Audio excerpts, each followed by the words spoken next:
Hey everyone, and welcome back to the Deep Dive. So today, we're going to be taking a look at what's next for Joe Biden now that Donald Trump has won the 2024 election. Yeah. We're diving into this episode of the Beyond the Ballot podcast called What's Next for Biden with hosts Harry and Transcript the Truth to get their take on this very question. You know, what's interesting about this podcast is it's not just analyzing the election, it's really exploring these different ideas for how Biden can use his influence even though he lost.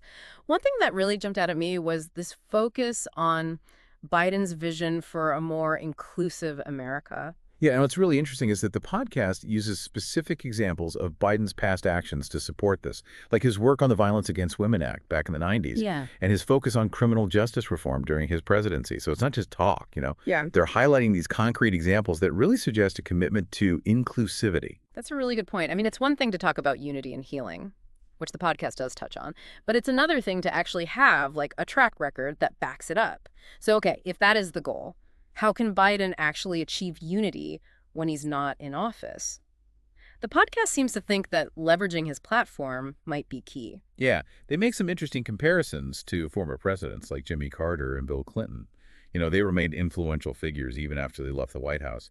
And they suggest that Biden could use his platform in a similar way to advocate for the issues that he cares about, maybe even shaping the national conversation on things like climate change and social justice. I see, I see. But do you think Biden can really be as influential as some of those past presidents, No. especially given how polarized things are right now? Well, it's definitely a challenge. I mean, we're in a very polarized environment. It feels like everyone's just digging in their heels more than ever. But what's interesting is that the podcast also talks about the power of grassroots movements. Encouraging listeners to get involved in activism at the local level. They suggest that real change often starts from the ground up. Right, that reminds me of the civil rights movement. It wasn't just politicians pushing for change, it was everyday people, organizing and protesting and demanding equal rights. It really shows how powerful collective action can be. Yeah. What are your thoughts on the role of these grassroots movements in politics today? I think they're crucial. I mean, we've seen time and time again how these movements can be catalysts for change. They bring attention to issues that might otherwise be ignored. And the podcast reminds us that these movements aren't just about protests and marches. They're also about building communities and engaging in dialogue and ultimately holding our elected officials accountable. Accountability, that's a great point. And it actually leads right into another point the podcast makes about Biden possibly mentoring the next generation of leaders, Yeah. passing on his experience, especially to those from marginalized communities. Yeah, mentorship is so important in politics. Just think about the impact that Lyndon B. Johnson had on John F. Kennedy's presidency. The podcast suggests that Biden could play a similar role, shaping the future of the Democratic Party by supporting young politicians who share his vision. I see, I see. It's interesting to think about the different types of mentorship that exist in politics. Like some mentors are very hands-on while others are more advisory. What do you think would be the most effective approach for Biden? That's a really good question. I think it probably depends on the individual and the specific situation.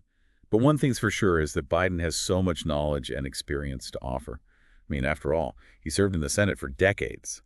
And then as vice president and president. Right. And it's not just about the political side of things. The podcast also touches on the power of storytelling. They suggest that Biden's own personal story could actually be a source of inspiration and a way to bridge divides. Oh, absolutely. That's where things get really interesting.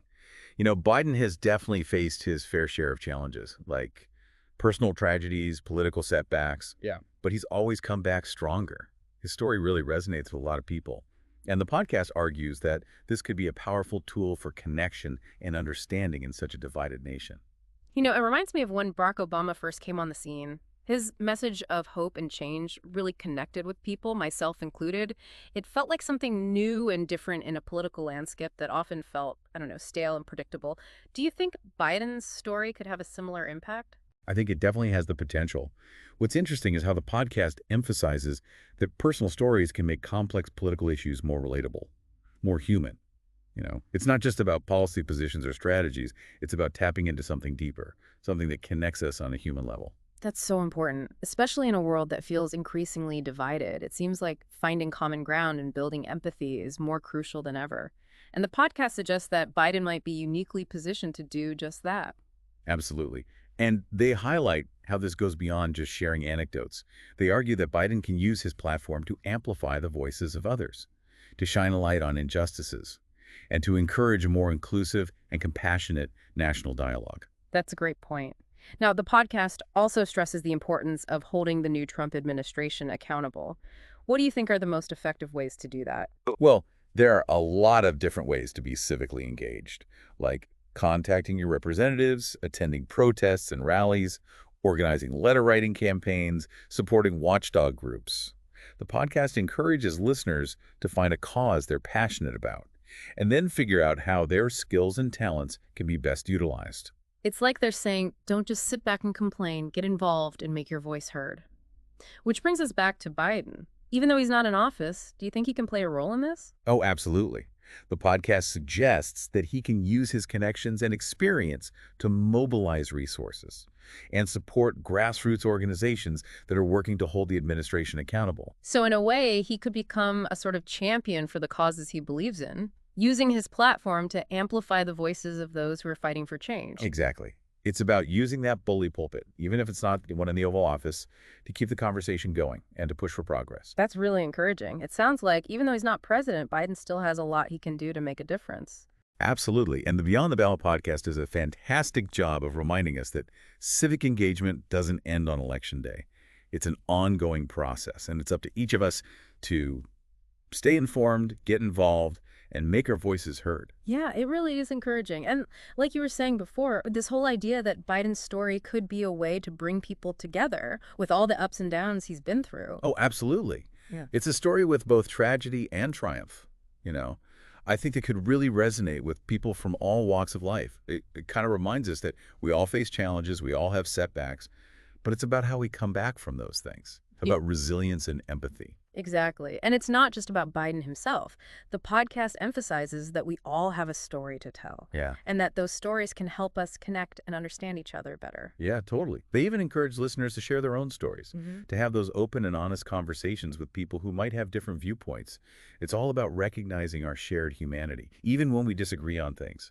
Right. And they tie that back to the idea of civic engagement, like using storytelling as a way to get people involved in important issues. That's a really fascinating concept, using personal stories to inspire action and create social change. So as we wrap up this deep dive into what's next for Biden, I want to turn it back to you, the listener. We've talked about a lot today, from Biden's vision for a more inclusive America to the importance of grassroots movements, mentorship, and storytelling. What are your biggest takeaways? Well, it's definitely a lot to think about, but I think the most important message is that we need to stay engaged and keep hope alive. The podcast reminds us that even though the election is over, the work continues.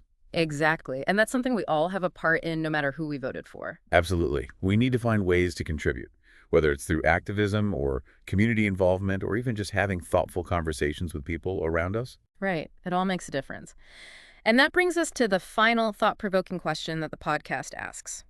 If you were advising Biden, what one specific action would you recommend he take to create a more inclusive America? Wow, that's a tough one. But a really good question to consider. What kind of legacy does he want to leave behind? How can he use his experience and his platform to create lasting change? It's not just about Biden, though, is it? It's a question for all of us. You're exactly right. What can we do in our own communities to make things more inclusive and just? That's a great point. Sometimes it's easy to get overwhelmed by the big picture, but, change often starts small, at the local level. Right. It can be as simple as doing something kind for someone, or having a conversation with someone who sees things differently than you, or just taking steps to make your community more welcoming. So as we all go back to our daily lives, let's keep that in mind. Let's be the change we want to see. Let's build bridges instead of walls. Let's listen to each other, learn from each other, and work together to create a better future for everyone. Yeah, it's a really great question to think about. And it makes you think about the bigger picture, about the power we all have to shape the future. It doesn't matter if you're a former president or just an everyday person. Right. That's what really stuck with me, too. It wasn't just about Biden. It was about all of us. And our responsibility to be a part of creating a better world, a world that's more inclusive and fair for everyone. Absolutely. I think they really drove that point home. Like, civic engagement doesn't stop just because the election is over. Right. It's about staying involved, making your voice heard, holding our leaders accountable, And they gave some really good advice on how to actually do that, like finding something you're passionate about and using your skills to make a difference. I thought that was really helpful. They didn't just focus on the problems. They gave us ways to get involved. Yeah. Exactly. And ultimately, they left me feeling hopeful. Like, even when things are tough, we can still work together to make things better. So as we wrap up this deep dive, I want to ask you, the listener, one last question. What really resonated with you from this episode? What are you going to take with you into your own life and community? Yeah, what will you do to create a more inclusive and just America? We've had a great conversation today. Thanks for joining us on this deep dive into what's next for Biden.